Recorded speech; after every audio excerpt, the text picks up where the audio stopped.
Hey guys, welcome to Mobile Tech Malayalam. ഇന്നത്തെ വീഡിയോയിൽ പറയുമ്പോൾ എങ്ങനെ നമുക്കൊരു ആനിമേറ്റഡ് വീഡിയോ ഉണ്ടാക്കാമെന്നാണ്. ഇതുപോലത്തെ ഒരു ആനിമേറ്റഡ് വീഡിയോ നമ്മൾ ഉണ്ടാക്കുമ്പോൾ അതിന് നമുക്ക് കൈമാസ്റ്റർ എന്നൊരു ആപ്ലിക്കേഷൻ ആവശ്യമുണ്ട്. അതിൻ്റെ ലിങ്ക് ഞാൻ ഡിസ്ക്രിപ്ഷൻ ബോക്സിൽ കൊടുക്കാം. നിങ്ങൾ കൈമാസ്റ്റർ ഓപ്പൺ ചെയ്യുക. കൈമാസ്റ്റർ ഓപ്പൺ ചെയ്യുമ്പോൾ നിങ്ങൾക്ക് അവിടെ ഒരു പ്ലസിൻ്റെ ഒരു ഓപ്ഷൻ ഉണ്ട്. അത് ക്ലിക്ക് ചെയ്യുക. അപ്പോൾ നിങ്ങളുടെ അടുത്ത് റേഷ്യോ ചോദിക്കുക. അല്ലെങ്കിൽ നിങ്ങൾ 6:9 എടുക്കുക. നിങ്ങളുടെ മൊബൈലുള്ള എല്ലാം ഫോട്ടോസും വീഡിയോസും നിങ്ങൾക്ക് അവിടെ കാണാൻ പറ്റും. അപ്പോൾ നിങ്ങൾക്ക് ഏറ്റവും മുകളിലുള്ള ഇമേജസ് എന്ന ഫോൾഡർ ഓപ്പൺ ചെയ്യുക. നിങ്ങളെല്ലാം ബ്ലാക്ക് ബാക്ക്ഗ്രൗണ്ട് എടുക്കുക. എന്നിട്ട് മുകളിൽ ടിക്ക് ഓപ്ഷൻ കൊടുക്കുക. എന്നിട്ട് അതിൻ്റെ ലെങ്ത്ത് ഒന്ന് കൂട്ടി വയ്ക്കുക. നിങ്ങൾ ലെയറിൽ പോവുക. ലെയറിൽ ഇമേജ് എന്നൊരു ഓപ്ഷൻ എടുക്കുക. ചിലവരുടെ മീഡിയം എടുത്താലും മതി. എന്നിട്ട് നിങ്ങൾ ബാക്ക്ഗ്രൗണ്ടിൽ വയ്ക്കാനുള്ള ഇമേജ് എടുക്കുക. അതിൻ്റെ ലിങ്കിന് ഡിസ്ക്രിപ്ഷൻ ബോക്സിൽ കൊടുക്കുക. അത് കഴിഞ്ഞിട്ട് റൈറ്റ് സൈഡിലുള്ള രണ്ടാമത്തെ ഓപ്ഷൻ എടുക്കുക. അതിൽ നിങ്ങൾ രണ്ടാമത്തെ ഓപ്ഷൻ എടുക്കുക. അത് എന്തിനാണെന്ന് വെച്ചാൽ ഫുൾ സ്ക്രീൻ ആക്കാനുള്ള ഓപ്ഷനാണത്. എന്നിട്ട് മുകളിൽ ടിക്ക് ഓപ്ഷൻ കൊടുക്കുക. നിങ്ങൾ വീണ്ടും ലെയറിൽ പോവുക. എന്നിട്ട് അതിൽ ഇമേജ് എടുക്കുക. അല്ലെങ്കിൽ നിങ്ങൾ കാറിൻ്റെ പിക്ചർ എടുക്കുക. ഇങ്ങനെയുള്ള പിക്ചേഴ്സൊക്കെ ഞാൻ പിക്സാർട്ടിൽ നിന്ന് സ്റ്റിക്കറായിട്ട് എടുത്തതാണ്. അപ്പോൾ ഞാൻ അത് എന്ത് കീവേഡ് അടിച്ചാലാണ് കിട്ടുകയെന്ന് വെച്ചാൽ ഞാൻ ഡിസ്ക്രിപ്ഷൻ ബോക്സിൽ ഇടുക. എന്നിട്ട് നിങ്ങൾ ആ കാറിൻ്റെ പൊസിഷൻ ഒന്ന് കറക്റ്റാക്കി ഒന്ന് താഴേക്കാക്കി വയ്ക്കുക. ഇതുപോലെ തന്നെ അടുത്ത ഇമേജ് എടുക്കുക. ലെയറിൽ പോവുക. എന്നിട്ട് ഇമേജ് എടുക്കുക. എന്നിട്ട് ആ ബലൂണിൻ്റെ പിക്ചർ എടുക്കുക.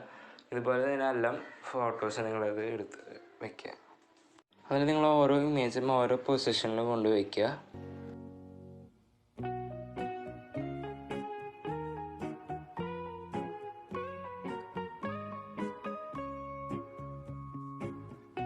ഈ ഇമേജസൊക്കെ ആനിമേഷൻ ആക്കാൻ പോവാണ്. അപ്പോൾ ഞാൻ മാർക്ക് ചെയ്ത് തന്നവരെ ഏറ്റവും അവസാനം കൊണ്ടുവയ്ക്കുക. അപ്പോൾ നിങ്ങൾ ആ കാറിൻ്റെ ഇമേജിൽ നിന്ന് സെലക്ട് ചെയ്യുക. അത് കഴിഞ്ഞിട്ട് നിങ്ങൾക്ക് ലെഫ്റ്റ് സൈഡിൽ ഒരു കീൻ്റെ ഒരു ഓപ്ഷൻ കാണാൻ പറ്റും. അതൊന്ന് ക്ലിക്ക് ചെയ്യുക. അത് കഴിഞ്ഞിട്ട് നിങ്ങൾ ഒരു ഭാഗത്തേക്ക് നേരെ ഒന്ന് നീക്കി കൊടുക്കുക. കൈ കൊണ്ടൊന്ന് നല്ല രീതിയിൽ നീക്കണം. അത്ര നല്ല ഭംഗിയായി വരും. അത് കഴിഞ്ഞിട്ട് നിങ്ങൾ മുകളിൽ ടിക്ക് ഓപ്ഷൻ കൊടുക്കുക. അത് കഴിഞ്ഞിട്ട് ആ ബലൂണൊന്ന് സെലക്ട് ചെയ്യുക.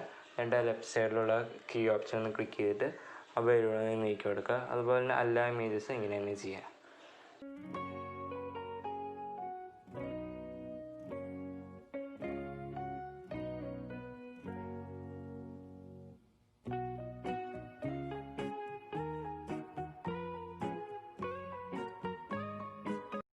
നിങ്ങൾക്ക് ഈ വീഡിയോയിൽ എന്തെങ്കിലും ഒരു മ്യൂസിക് ആഡ് ചെയ്യണമെന്നുണ്ടെങ്കിൽ റൈറ്റ് സൈഡിലായിട്ട് ഓഡിയോ എന്ന ഓപ്ഷൻ ഉണ്ട്. അവിടെ ക്ലിക്ക് ചെയ്യുക. അപ്പോൾ നിങ്ങളുടെ ഫോണിലുള്ള എല്ലാ മ്യൂസിക്കും നിങ്ങൾക്ക് അവിടെ കാണാൻ പറ്റും. ഒരു മ്യൂസിക് എടുത്തിട്ട് അവിടെ പ്ലസിൻ്റെ ഒരു ഓപ്ഷൻ ഉണ്ട്. അത് ക്ലിക്ക് ചെയ്താൽ മതി. എന്നിട്ട് ആ വീഡിയോ ഒന്നുകൂടെ ഒന്ന് പ്ലേ ചെയ്ത് നോക്കുക. അത് നല്ല കറക്റ്റായിട്ട് വന്നിട്ട് നോക്കുക. അപ്പോൾ ഇനി ഈ വീഡിയോ എക്സ്പോർട്ട് ചെയ്യാം. എക്സ്പോർട്ട് ചെയ്യണമെങ്കിൽ മുകളിലുള്ള എക്സ്പോർട്ടിൻ്റെ ഓപ്ഷൻ ഉണ്ട്. അവിടെ ക്ലിക്ക് ചെയ്യുക. അടിയിൽ എക്സ്പോർട്ട് എന്ന് അവിടെ എഴുതി കാണും. അതിൽ എക്സ്പോർട്ട് ക്ലിക്ക് ചെയ്താൽ മതി. അപ്പോൾ നിങ്ങൾക്ക് ഈ വീഡിയോ ഇഷ്ടപ്പെട്ടെങ്കിൽ ലൈക്ക്, നിങ്ങൾ ഈ ചാനൽ സബ്സ്ക്രൈബ് ചെയ്യാത്ത ബെല്ലൈക്കൺ പ്രസ് ചെയ്യുക.